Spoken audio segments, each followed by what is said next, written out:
পশ্চিমবঙ্গ বিধানসভা নির্বাচন 2026-এর দ্বিতীয় দফার ভোট যত এগিয়ে আসছে ততই চড়ছে উত্তেজনার পারদ। এবার দক্ষিণ 24 পরগনার মতো সংবেদনশীল এলাকায় শান্তি বজায় রাখতে নির্বাচন কমিশন এক বিশেষ পদক্ষেপ নিয়েছে। উত্তরপ্রদেশ থেকে আনা হয়েছে যোগী রাজ্যের আইপিএস অফিসার অজয় পাল শর্মাকে, যাকে এনকাউন্টার স্পেশালিস্টও বলা হয়।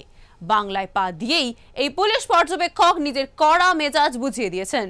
বিশেষ করে ফলতার তৃণমূল প্রার্থী জাহাঙ্গীর খানকে যে ভাষায় তিনি হুঁশিয়ারি দিয়েছেন তাতে রাজনৈতিক মহলে রীতিমতো শোরগোল পড়ে গিয়েছে। অজয় পাল শর্মার স্পষ্ট কথা, এলাকায় কোনো রকম দাদাগিরি কিংবা অশান্তি বরদাস্ত করা হবে না। যারা সাধারণ মানুষকে ভয় দেখাচ্ছে তারা যেন দ্রুত শুধরে যায়, না হলে ভবিষ্যতে তাদের পস্তাতে হবে বলে সতর্ক করেছেন তিনি। आसपास के जितने भी लोग हैं अच्छी तरह से समझ लें कि अगर किसी ने बदमाशी करी तो उनका कायदे से इलाज किया जाएगा। फिर अगर कहीं से खबर आ गई कि किसी ने कोई खुराफात करने की, किसी को परेशान करने की कोशिश की है, तो फिर उसकी खबर फिर अच्छे से लेंगे हम। ये जहांगीर के घर वाले भी खड़े हैं, उसको बता देना कायदे से। ये बार बार जो खबरें आ रही हैं कि उसके लोग धमका रहे हैं, तो फिर अच्छे से खबर लेंगे, फिर बाद में रोना पछताना मत। অন্যদিকে পুলিশ পর্যবেক্ষকের এই কড়া বার্তার জবাবে পাল্টা হুঙ্কার ফলতার তৃণমূল প্রার্থী জাহাঙ্গীর খানের। অজয়ের কড়া হুঁশিয়ারিকে পাত্তা না দিয়ে তিনি স্পষ্ট জানিয়ে দিয়েছেন যে কোনো চাপের কাছেই মাথা নত করবেন না। জাহাঙ্গীরের মতে তারা আইন মেনে চলে এবং একমাত্র জনগণের কাছেই দায়বদ্ধ। রীতিমতো একে অপরকে চ্যালেঞ্জ করেছে তারা। আজকের ওরা অনেক খেলা দেখাচ্ছে, তা খেলা তো ওরা শুরু করেছে, শেষটা কিন্তু আমরা করব। খেলাটা ওরা শুরু করেছে কিন্তু শেষটা আমরা করব। তাই পিকচার আবি বাকি মেরা দোস্ত, পিকচার এখনো বাকি আছে, সময় শুরু হয়েছে। তোমরা ভাবছো নিজেকে কয়েকটা সিআরপিএফ নিয়ে বড় বড় বাতালা দিচ্ছ, কিন্তু আজকের বঙ্গনগর 1 নম্বর অঞ্চলে মানুষ যদি হেঁটে যায় না, সিআরপিএফ হাওয়ায় উড়ে যায়। তাই সেই বিজেপি দালাল সিআরপিএফকে বলতে চাই, ক্ষমতা আছে বঙ্গনগর 1 নম্বর অঞ্চলে মানুষের জনসমুদ্র, জনস্রোত দেখে যাক। আমার একটা মায়েরা হলো দুর্গা, দুর্গা রূপে কিভাবে অসুরকে বধ করতে হয় তারা জানে। একইভাবে বিজেপি দালাল সিআরপি কে কিভাবে জব্দ করতে হয়, কিভাবে টাইট করতে হয় সেটা ভালোভাবে জানে।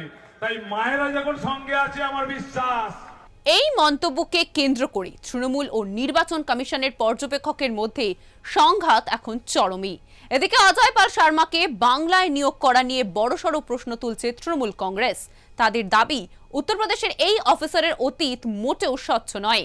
এই বিষয়ে কি বললেন টিএমসি প্রার্থী চন্দ্রিমা ভট্টাচার্য এবং অরূপ বিশ্বাস, শুনুন। সিংঘাম বাবা সিংঘাম হিসেবে পরিচিত উত্তরপ্রদেশে যোগী আদিত্যনাথ যেখানের মুখ্যমন্ত্রী, তিনি সেখানকার এনকাউন্টার স্পেশালিস্ট।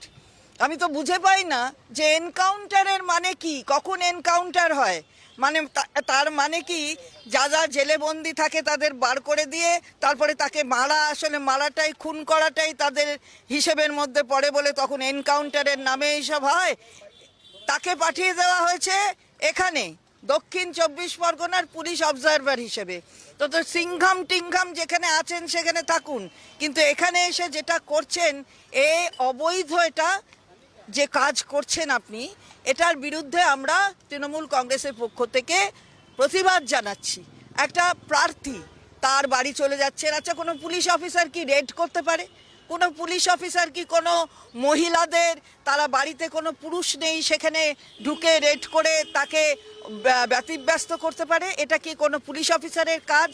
আমরা বলতে চাই যে গাইডলাইন কি বলেছে, গাইডলাইন কি বলেছে। ইলেকশন কমিশনের গাইডলাইন বলছে যে, আমরা দেখাচ্ছি এটা, যে ইলেকশন কমিশনের গাইডলাইন বলছে যে পুলিশ অবজারভার অর্থাৎ যে কোনো অবজারভার সে চোখ আর কান হবে, হাত আর পা নয়, চোখ আর কান। তার মানে সে পর্যবেক্ষণ করবে আর বলবে যদি তার কিছু বলার থাকে। তার মানে এই নয় যে সে সোজা চলে যাবে। ইলেকশন কমিশন নিজেই নিজের নিয়মকে লঙ্ঘন করছে। তাদের যে রুল বুকে যা আছে যা অবজারভারের জন্য যা ডিউটি স্পেসিফিকেশন আছে তার বাইরে গিয়ে তারা যা খুশি তাই করছেন। যেখানে বিজেপির নেতারা যা বলে দিচ্ছেন, এরকম কোনো অবজারভার, পুলিশ অবজারভার এভাবে যেতে পারেন না।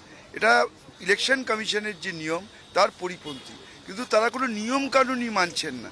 মানে যেন একটা যুদ্ধ, এমনভাবে যাচ্ছেন, এমনভাবে সেনাবাহিনীকে মানুষকে ভীত সন্ত্রস্ত করে দিচ্ছেন। সুষ্ঠুভাবে ভোট চান না মানুষের ভোটকে জোর করে আদায় করতে চান, এটা বোঝা যাচ্ছে না।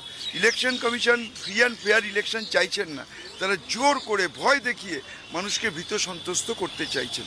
এটাই হচ্ছে এই ইলেকশন কমিশন এবং ভারতবর্ষের ইলেকশন কমিশন এবং গণেশ কুমারজির এটাই হচ্ছে কাজ। আমরা তার বিরুদ্ধে তীব্র প্রতিবাদ করছি। এখানে যুদ্ধ চলছে, শুধু নৌসেনা আর বায়ুসেনা নেই। নৌসেনা আর বায়ুসেনা হলে পুরো যুদ্ধ। আরে এই যুদ্ধটা যদি পায়েলগাঁওতে করতেন তাহলে 26 জন সহনাগরিককে হারাতে হতো না, এটা ভোটটা যুদ্ধ। মানুষ তার পবিত্র গণতান্ত্রিক ভোটাধিকার প্রয়োগ করবেন, নির্বাচন কমিশন দেখবেন যে সুষ্ঠু অবাধ নির্বাচন হচ্ছে কিনা। তো মানুষে এক একটা পাড়া থেকে 100-150 সেনাবাহিনী মানুষের বাড়িতে পৌঁছে যাচ্ছে, মানুষ ভীত সন্ত্রস্ত হয়ে পড়ছে। এইভাবে হয় না। আর আপনারা তো আরও পারেন, বলছেন সিংহাম এসছে, কিসের সিংহাম? আরে তৃণমূল কংগ্রেসের কর্মীরা হচ্ছে পুষ্পা, ঝুঁকেগা নেই, ওরা ভয় ডর পায় না। লড়াই চলছে, লড়াই চলবে এবং 4 তারিখের পরে বিজয় উৎসবেও দেখা হবে। এখন দেখার বিষয় দ্বিতীয় দফার এই হাই ভোল্টেজ লড়াইয়ে শেষ পর্যন্ত কার পাল্লা ভারী থাকে।